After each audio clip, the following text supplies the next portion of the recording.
ఉమ్మడి యూనివర్సిటీ మంచి భవిష్యత్తు కోసం తెలుగు విద్యార్థులు ఇష్టపడే యూనివర్సిటీ. మీ రాజకీయ ప్రయాణం సార్ మరి?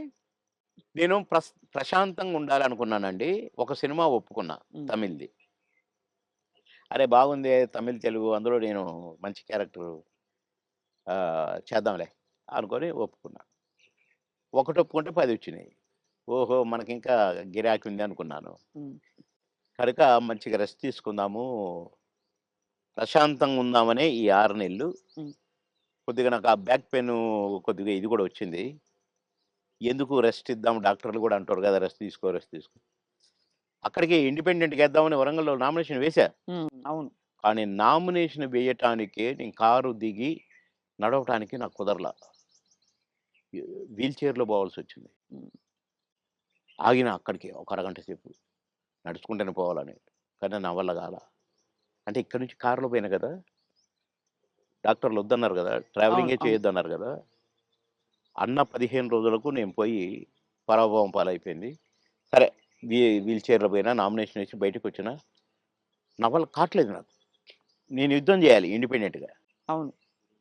అందులో అవును. ఆ! కానీ 7 నియోజకవర్గాలు తిరగాలి. డాక్టర్‌కి ఫోన్ చేసినా, "సార్ మా మాట వినండి. ఎందుకు చెప్తున్నామో వినండి. మీరింత మొండిగా కరెక్ట్ కాదు. మేము వద్దని చెప్పినా పోయినరు. మీకు అనుభవం వచ్చింది కొద్దిగా. వెంటనే కారు తిప్పుకొని వచ్చేయండి. లేదా మీకు పారాలిసిస్ రావచ్చు. లేదా కోమాలోకెళ్ళొచ్చు. ప్లీజ్" అన్నారు. వామ్మో! ఇంత పెద్దది పొంచుందా? నో అని అందరికి ప్రెస్‌కి నమస్కారం పెట్టాను.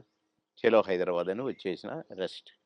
ఇప్పుడు హాయిగా సినిమాలు ఎంజాయ్ చేస్తూ, హ్మ్. చక్కగా ఈ మంచి వాతావరణాన్ని ప్రశాంతంగా, చక్కగా రాగి జావని ఆస్వాదిస్తూ, అవును. అలా మీ వేడివేడిగానా? వేడిగా గోరువెచ్చగా, తాగాలి సార్? గోరువెచ్చగా. వేడిగా. అయితే అంటే మంచి పాయింట్ సార్. మీకు ఇంకా తీర్చుకోవాల్సిన కోరికలు అందరికీ ఉంటాయి కదా సార్! చిన్నవో, పెద్దవో ఇప్పుడు నాకు బట్టలు పిచ్చుండొచ్చు. ఇంకెవరికో బంగారం పిచ్చుండొచ్చు. మీకు అలాగా ఏమిటి మీకు లక్ష్యం గాని, ఇంకా ఆ! ఆశయం గాని? పెద్దగా నాకు మొదటి నుంచి కూడా కోరికలేం లేవండి. ఇదైతే బాగు, అదైతే బాగు, ఇంత పెద్ద బంగ్లా ఉంటే బాగు, లేకుంటే ఒంటి నిండా అసలు నేను ఉంగరం పెడితేనే నాకు గిఫ్ట్‌లిస్తే ఇ ఈడ పెట్టారు కదండీ! ఈ చెయ్యి వెనక్కిపోద్దనమాట. హ్మ్. ఈ చెయ్యి ఇటు పోయి టక్కన తీసి జేబులో ఏసుకుంటాను. అంటే 5 నిమిషాలు కూడా ఉండనియను. హ్మ్. మా పెద్ద బాబు వేసుకునే ఒక చైను వాడు డ్యాడీ నాకిది కావాలి అంటే నేనే ఇచ్చాను. నాకు మోహన్ బాబు అన్న ఇచ్చాడు చైను. హ్మ్. ఆహ్, ఆయన సినిమా హిట్ అయితే మాకు గిఫ్ట్‌లిచ్చాడు. ఆ గిఫ్ట్ చైను నేను వేసుకోవట్లేదు. మా పెద్ద బాబు అడిగి "కావాలి డాడీ" అంటే "తీసుకో నాన్న నాకొద్దు" అన్నా. ఆడు చనిపోయినాక ఎందుకో ఆ చైను హ్మ్. హ్మ్. నేను వేసుకోవాలనిపించి వేసుకున్నా. కానీ అది కూడా అప్పుడప్పుడు వేసుకుంటాను. మళ్ళా తీసి దాచిపెడతాను. హ్మ్. అంతే. తప్ప పెద్దగా నాకు ఏమోనండి నాకు వైర అన్నీ అంటే చూశాను. దుఃఖం ఎంత దుఃఖం సార్. ఎంత విషాదం చూసారు జీవితంలో. అబ్బో! అబ్బో! చాలా. హ్మ్.